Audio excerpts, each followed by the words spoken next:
You and I with Rashmi Shetty is a simple attempt of bringing in stories of people you and I can draw inspiration from.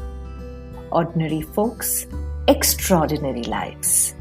Their uniqueness and individuality that make them interesting to talk to and to listen to. A reaffirmation of the fact, open your eyes wider, the world is far more beautiful when we acknowledge the presence of both you and I.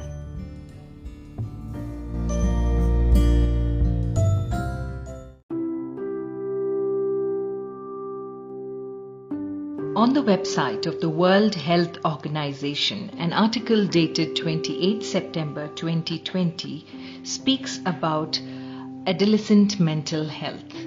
Some astounding key facts are 1 in 6 people are aged 10 to 19 years. Mental health conditions account for 16% of the global burden of disease and injury in people aged 10 to 19 years.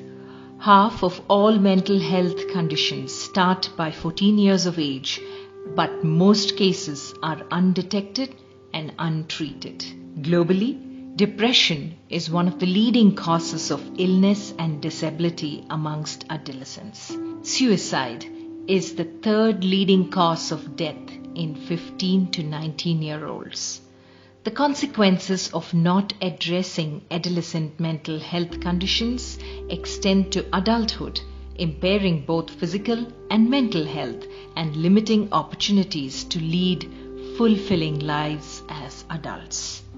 This got me thinking, and therefore the next 2 episodes of You and I with Rashmi Shetty is dedicated to mental health. We just celebrated World Health Day, and this time the focus was on mental health. We have with us Dr. Kaushik Roy, who specializes in child and adolescent psychiatry and sees patients from the age group of 5 to 25. He is associated with St. Luke's University Hospital in Pennsylvania and teaches fellow residents, medical students, and mentors psychotherapists and advanced practitioners. He also collaborates with other disciplines of medicine. Part 2 of the 2-part series on child and adolescent mental health.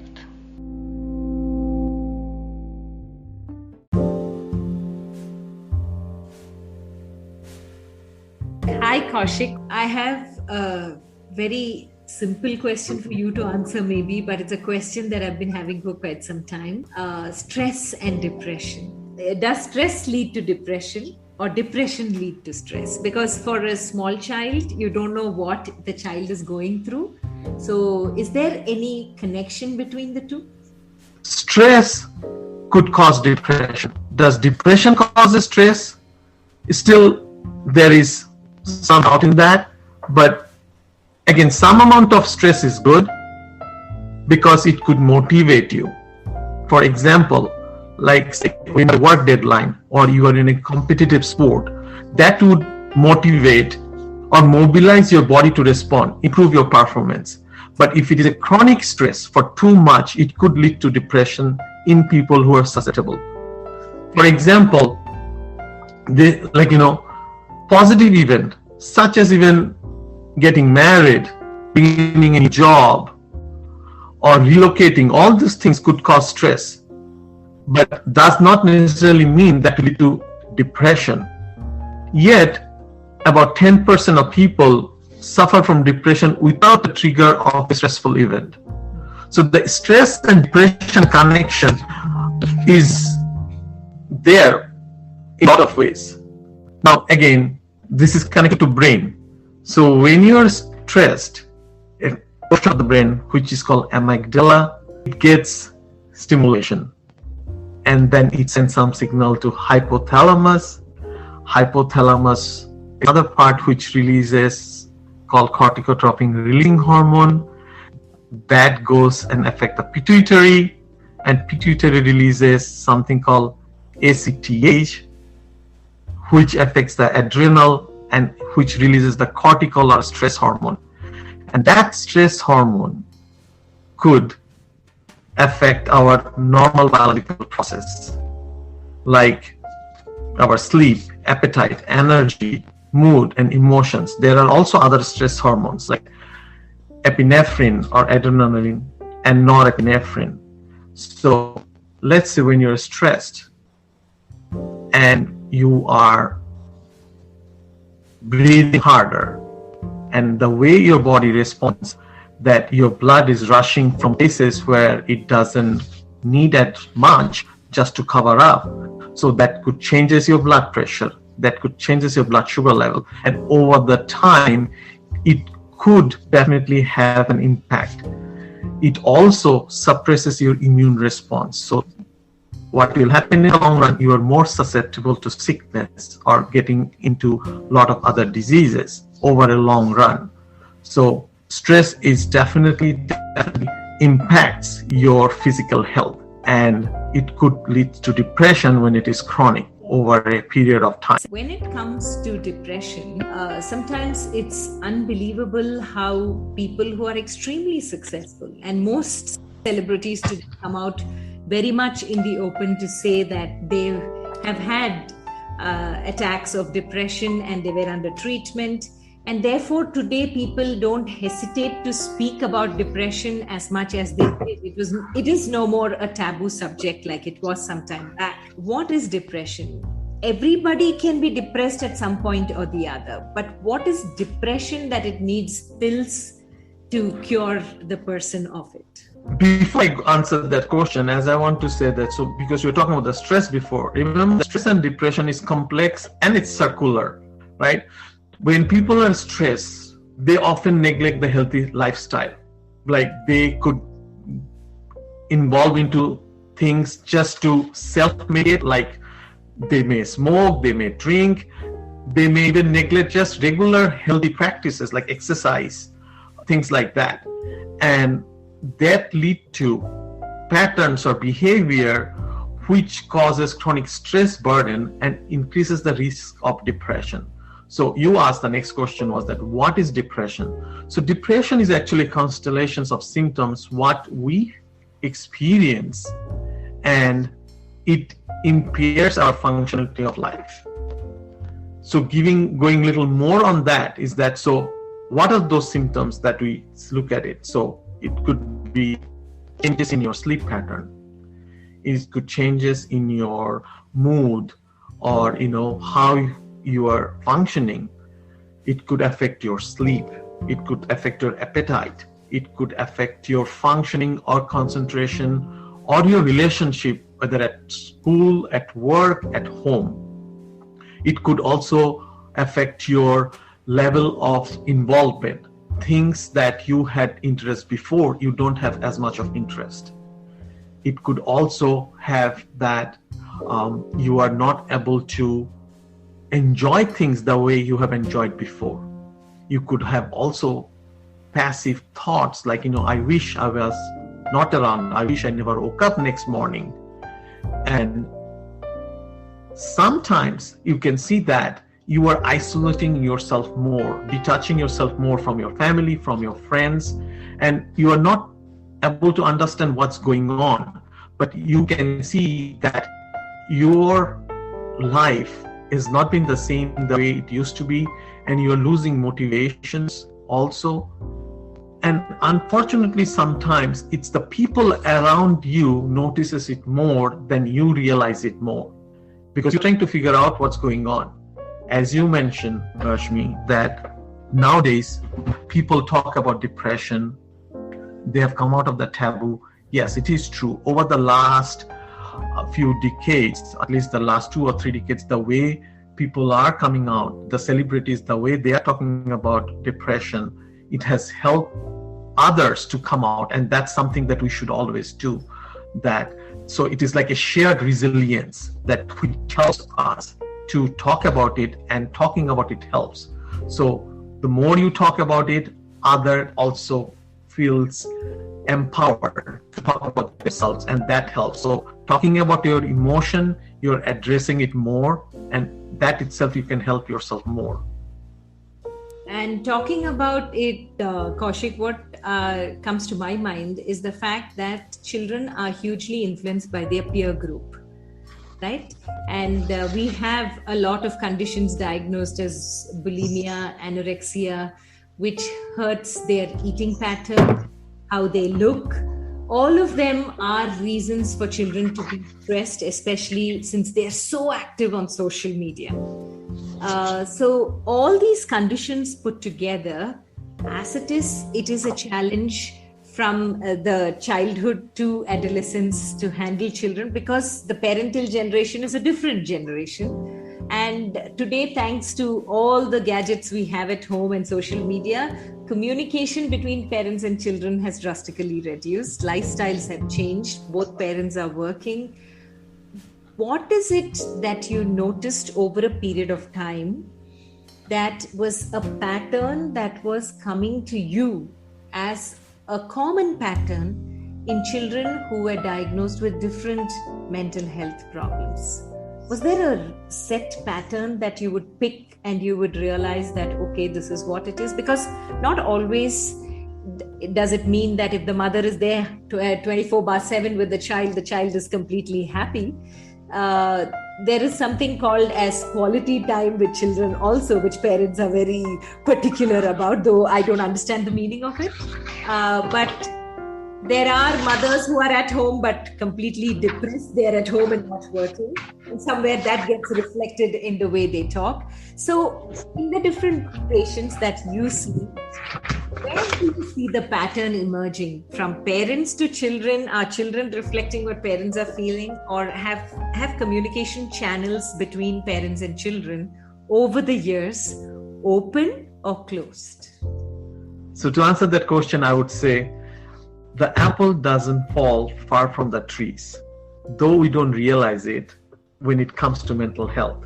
So as I mentioned earlier, that genetic predisposition has a role to play also. So sometimes with the children, when we are, interacting with them, and when I'm seeing them in my outpatient, I see that families did struggle with their own mental health at times. And despite having an open communication, so one of the things is that there is nothing particular. It could be just that they have inherited that and their chemicals in their brain is not helping the situation. Despite having all things in place, they could still struggle with depression or anxiety. And because of social media, over the last 10 years or a decade, the way it has evolved, that it has come with good and bad stuff. There is a lot of social bullying also. At the same time, they know there are ways to express themselves. There are ways to get help, or there are ways people are reaching out to each other. So it has evolved every time. Nowadays, there are different groups. Even for self-help, when it comes to negative thoughts or self-injurious behavior, there are different apps.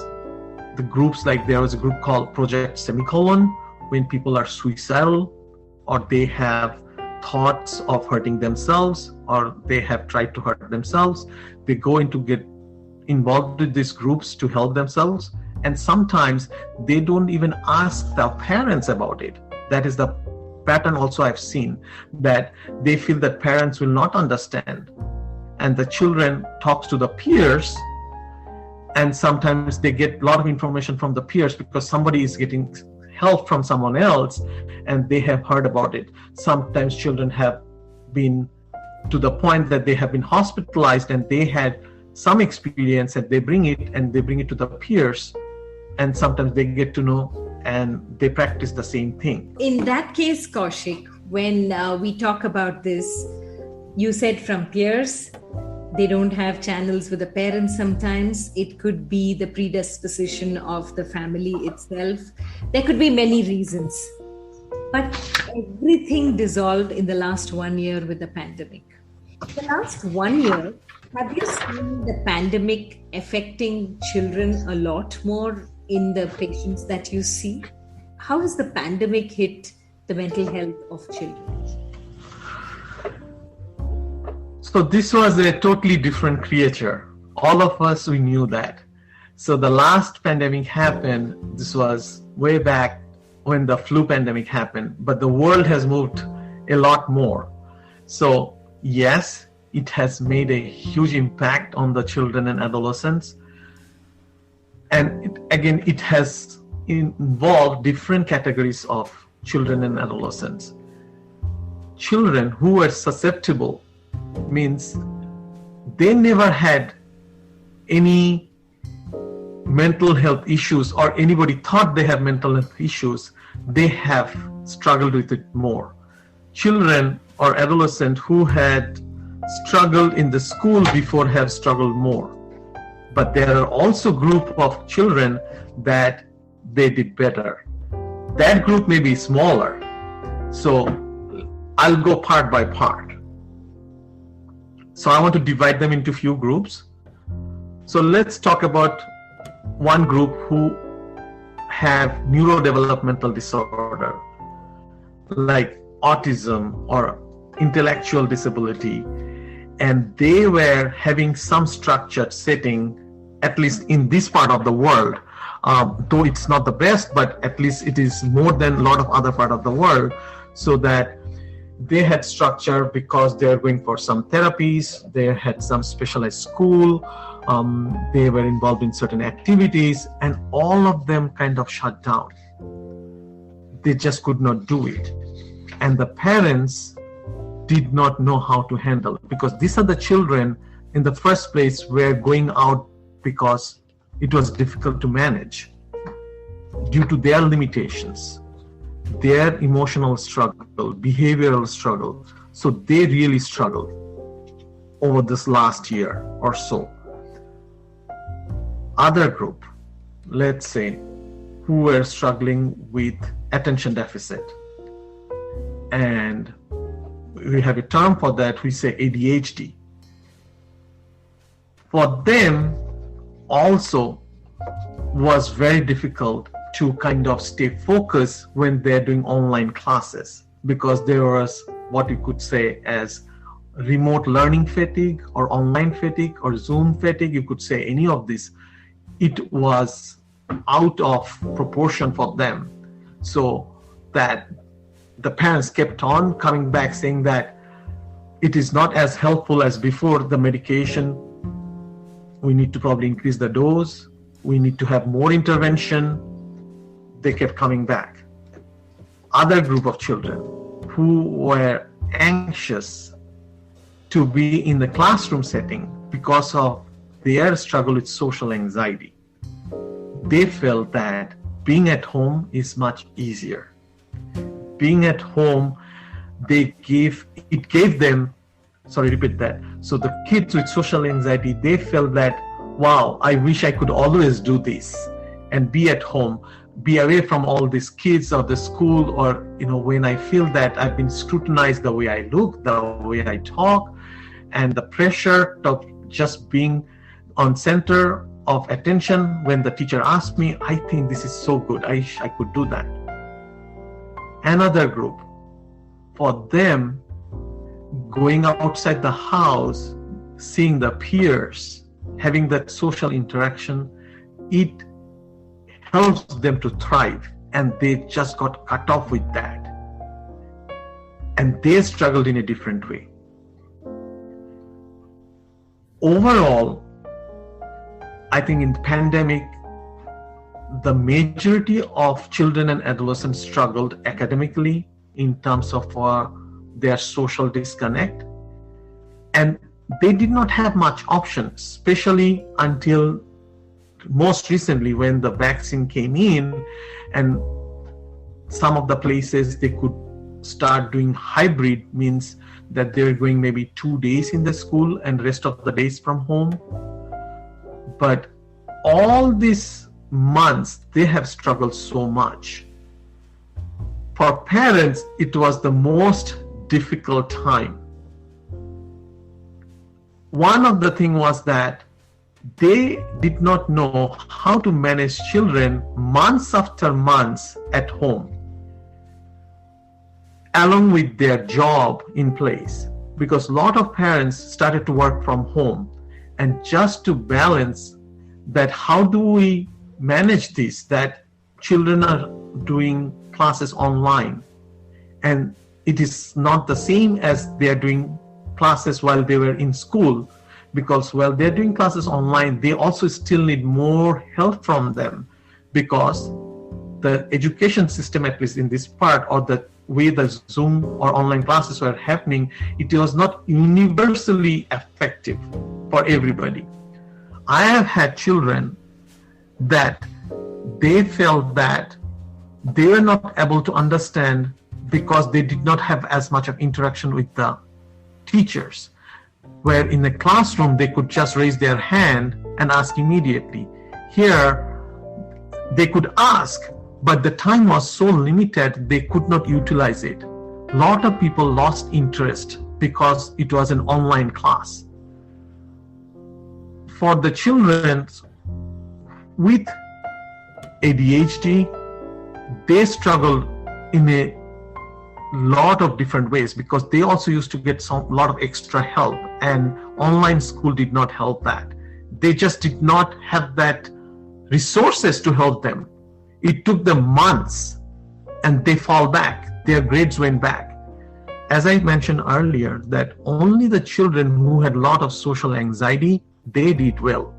But also remember one thing, because of this online school, their routine changed. Their sleep pattern changed. Their structure for regular activities changed.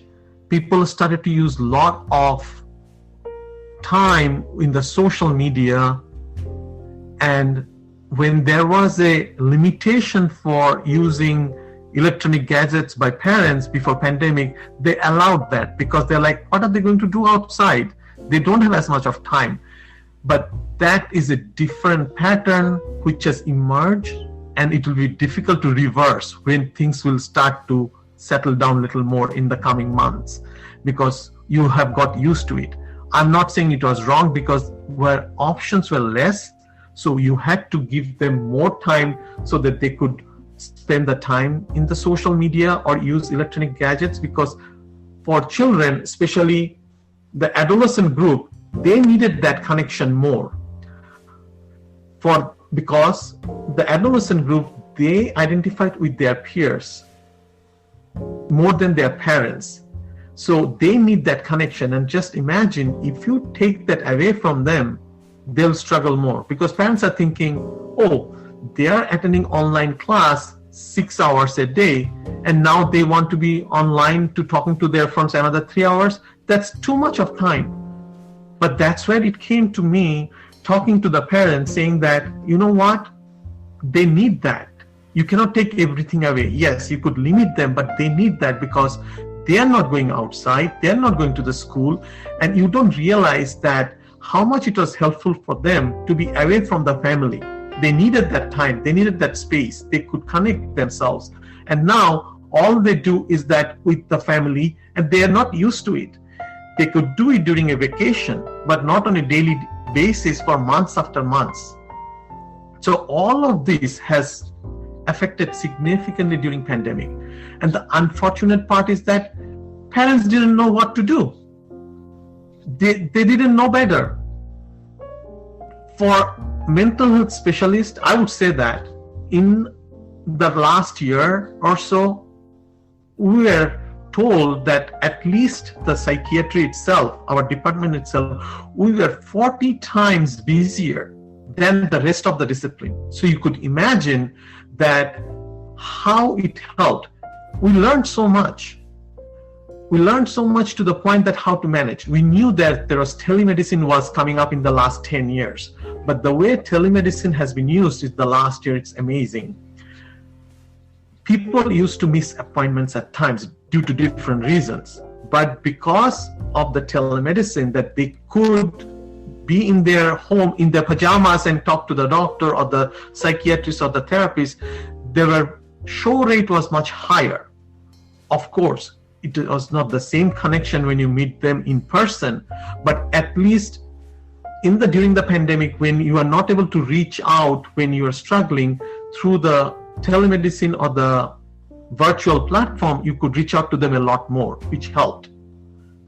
This is interesting because for the parents, it was a big boon in a way. But when you're talking about these kind of different ways in which children diagnosed differently are dealing with this whole thing differently, do you have any specific case or case history where you saw how the pandemic helped the parents and the child bond, or a story where it was a lot better before, but in the pandemic things went haywire? Can you give any story illustration with of course the patient's name anonymous, but was there any of those stories, the human connect stories, which really remained with you as your biggest learning in the pandemic? So during the pandemic, the biggest gain was that my daughter telling me that I love my daddy more now than before. And it came from, I guess, spending more time with them during the weekend instead of doing other stuff, because I had no options of just going around or doing things. So don't get me wrong, not that we were not spending time, but we used to go out or things like that, but just to spend time with them and playing board games or, doing Legos or things like that together, where we could connect more and get to know more, that happens. And if I take it to my patient population, the same thing happened too, that families who were just going about doing their daily life, going to work, going to school, meeting families over the weekends or going on parties, but just not by themselves. That didn't happen. Everybody took things for granted. Did not even know that what was going on in their personal life. So in 21st century, when we have iPhone Pro going on, iPhone 11 and 12, we are more disconnected being in the home than ever before, because everybody was chasing something and we just did not see what was going on in our own home. So same thing happened with the families that I see. A lot of them, that they felt that they knew their children more, children knew their parents more. And it helped. In a lot of ways it helped. Some cases it did not. Some cases it did. So there are families who are broken families, right? And they were visiting father or mother over the weekends because parents are separated. Sometimes they struggle because it was a routine for them for years together. And during this last 1 year or so, they could not do it. Grandparents who look forward to meeting their, grandkids. And for the grandkids, it was a break to be away from parents and meeting grandparents. They could not do that with the fear of contracting the COVID. So those were difficult situations. But there's a lot of happy stories. So I would tell about one of the families where they had only one daughter, and she was a high schooler, and parents both worked, to the point that I think they were working in 2 different shifts. By the time mom comes home, dad is out. So they never had a meal together. She could not recall when they had a meal together all three of them, on a weekday basis. Yes, they did it on the weekends when they are not working, or during the vacation, but on a weekday basis it never happened. But the pandemic changed that. They were working from home, their shift changed, and she felt that she was not so lonely. She was not just another girl who's going to school and just going on doing her work and waiting for the weekend. It helped her a lot in a lot of ways, in terms of her loneliness, in terms of her depression, in terms of her anxiety, because she felt that though she used to come for therapy, she spends only an hour in the therapy, but the rest of the time is with family, but family wasn't there. And the family could be the biggest therapist. And that became so much more evident with them. This is one of the small positive things. The negative thing, I'll tell. I had a 10-year-old autistic child who was getting a lot of services, who was nonverbal, used to have, music therapy. Equine therapy means he used to go for horse riding, had speech therapy, occupational therapy, just to help with his limitations. All of them were cut off. And he was just at home, and it drove the mother insane. She did not know how to manage. And it took a long time to restore the services. And it was very difficult for the child and also for the mother. And they struggled a lot. Though they were doing virtual meetings, but the child did not connect in the virtual meeting. It was just difficult. So for them, we had to suggest doing things like, taking them for walks around the house, or, doing some activities to get some kind of break for the mother or for the child, because they're trying to do everything possible, but they were not equipped, or they were not used to do it by themselves. So during the pandemic, that's one of the things that we learned, or we tried to learn, that life could change in a second. And what is that you should do or be prepared if that changes happen? You may not get everything what you're getting today. You may not get the services, the comfort, what you're used to. How you can improvise things, what is around you. But the best way to do is that to reach out, talk to people, find out. Yes, everybody has a cell phone nowadays. You could make a video call, or talking to parents or other friends or families. Talk about it, what you're struggling with. Just because that you cannot see them, it should not stop you. So that could help. Definitely talking to others will help.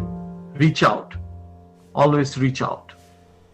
What are some important takeaways you feel that we should definitely remember? Because we're coming to the end of the interview, and I want this from you, especially from the space of well-being. I would say make healthy choices is one of them.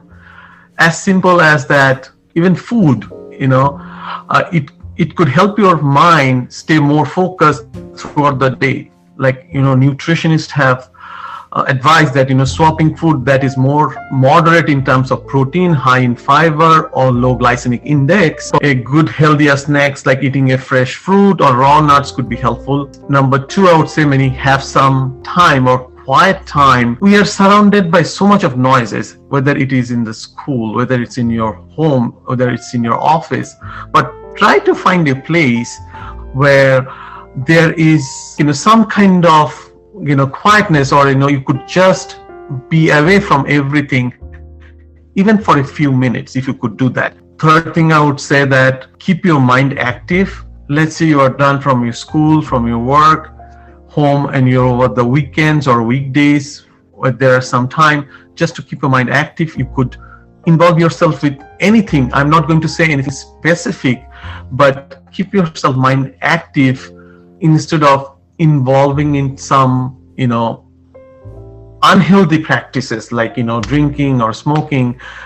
You could do exercise, or, you could crosswords, puzzle, read something, keep your mind active. The fourth one, I would say stress, because as you know, stress can cause extreme fatigue, negative feelings. Physically, it could affect a lot more, like weight loss or weight gain, poor functioning. All of those could happen, decrease your immune system. So try to avoid as much as possible. So like say that, and as you know, there could be many forms of stress. So, but the buildup could have small or negative or regular negative thoughts and energy, which could contribute to a negative impact on your mental or even physical health. So talk about it. So if you have something or a problem on your mind, it is worth remembering that seeking help will indicate strengthening yourself. It does not mean that you are weak. So in my short journey of mental health, I would say that it is absolutely important. Mental health affects the physical health, right? So it is as important as the physical health. As I mentioned before, that why not accept it? See, when we say that I have cancer or he has cancer, but it is not the same when you say that he has depression and anxiety. Yes, it has changed or it is changing, but a lot needs to be done. Definitely think that mental health is as important as physical health, and the stigma and the shame related to mental health and live better lives. Because remember, stigma brings about shame, that brings about destructive behavior, and that brings about deterioration of self. So it's just like a cascade of events. So if we could reduce the stigma, that will help us a lot more. It affects everything. It affects relationship. It affects your personal life, professional life. For children, it could affect their academic life. So give importance to mental health as much as you give importance to everything. It is a healthy way of living. The more you take care of mental health, you will improve your quality of life overall. Exercise, have a balanced diet, talk to people, help others. Always reach out in case you feel that you're struggling with something. Talk about it more. When you help others, you help yourself. That is the part of mental health I've realized. Always talk about it. Talk about your emotion. The more you talk about your emotion, you are coming out of the grip of that emotion, and that will help you to the path of healing. Help you in the path of healing. Powerful words, Kaushik. And any tip to parents who are having children in the age group that you cater to, in the age group of 5 to 25, any particular tip that parents can take away? So what I tell the children's parents at this point of adolescents parents at this point of time, I would share the same thing, because pandemic also has taught us that, don't take things for granted. I say maintain a structure and a routine. Work with the children and the families together, what is comfortable, what is doable for you, looking at the socio-economic situation, your support from the family, where you are living, looking at all of those, maintain a routine and a structure. Definitely have family time. What I mean by family time is that just the immediate family. So let's say in a household, nowadays this is molecular or singular family. So if you are in your own household, spend time with yourselves or among all your family members. Try to find a family passion, means that what the whole family likes to do, what everybody enjoys in the family. Try to do things together, as simple as maybe playing just a game, all of you together, or having a meal together and involving the whole family to prepare the meal. Not that everybody has to be a cook or a great chef, but it's just the act of doing things together. And it helps in a lot of ways, that you are getting connected, you are taking a break from everything, and that heals you automatically. Exercise, at least. I'm not saying that you have to be a marathon runner, or you have to go to a gym, but just walking, or slow pace running just for half an hour itself, because your body releases certain hormones, certain chemicals, so it helps with your anxiety and mood. It will help. I also tell family, sleep is medicine to everybody. It is medicine for me, it is medicine for you, it is for the entire family.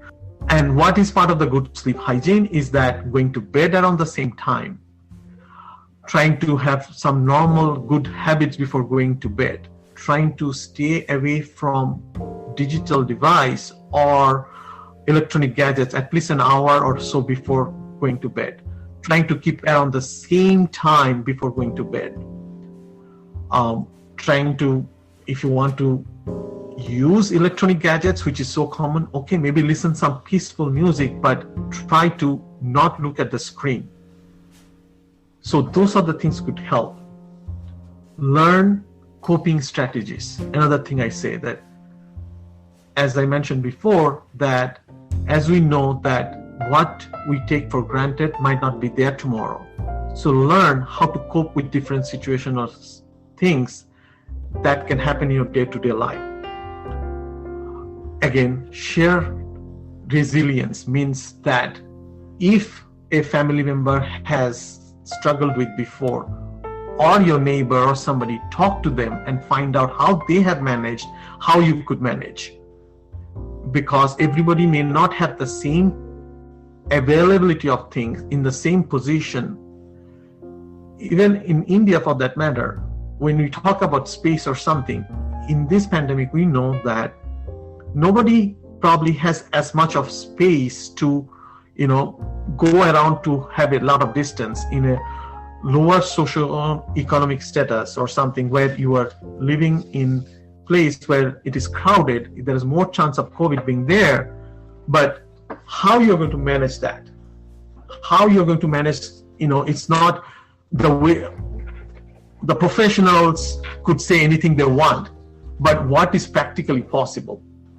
It's not the same thing. So I would say, even going out for walks with the families, just away from everything, because you want to maintain a distance. So, and your family, let's say, have few of you, like say 5 of you, okay? So you don't have a car, that's fine, but you could go to the park, nearest park if you have, or not even the park, you don't even have a park, but 5 of you go for a walk when it is allowed, while you're maintaining the distance, social distancing, maintaining the rules and norms given by your local government, whoever it is, but do things together, but go outside and within your limit. That will give you a break from what you are doing and, make you look forward to things, because we may not do everything the way we want, but we can do something, and try to do something what you can, instead of thinking what you could do, what you could have done, and what you don't have. Important inputs. Enjoy the moment. Be in the now. Thank you so much, Kaushik. All these inputs are very practical, doable, and thank you for making it that much more simple, especially for us to understand that it's best to be the change that we want to see around us. So work on yourself first and then try to change the world. Thanks a lot, Kaushik. Appreciate every input of yours. Thank you so much for joining us on this journey of You and I with Rashmi Shetty. Such a pleasure hosting you. Thank you.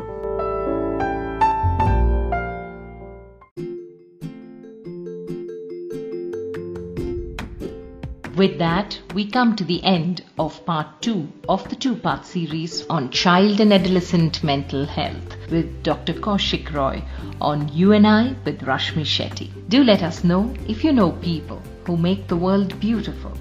Write in to rashmi.thirdeye@gmail.com. That is rashmi.thirddeye@gmail.com. Come, Let's explore this amazing world together, both you and I.